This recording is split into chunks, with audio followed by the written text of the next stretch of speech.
Gaspard Proust à la pique facile.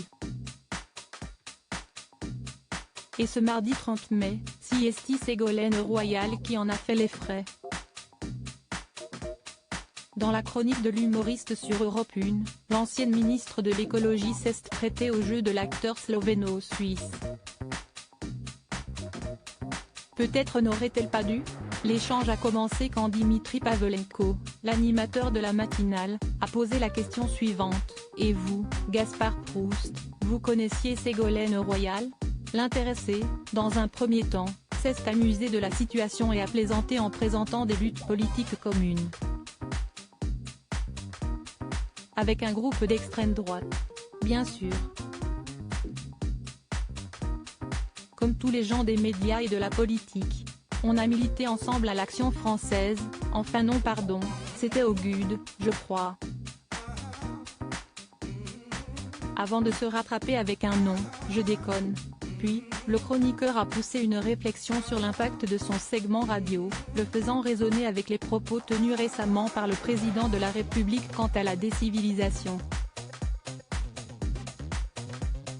Est-ce que quelque part, se retrouver face à une invitée politique qui a abordé des sujets de fond, pendant 15 minutes, et qui ensuite accepte de se faire jeter dessus des épluchures verbales par un humoriste?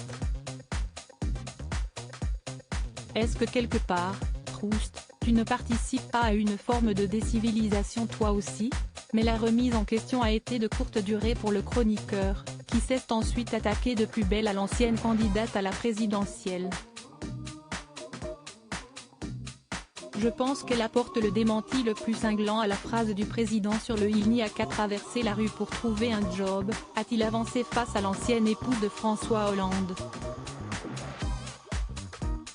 Depuis le temps que notre invitée traverse les rues et qu'elle est toujours au chaume du, le sourire crispé, Ségolène Royal a accusé le coup, avec en écho, des rires forcés.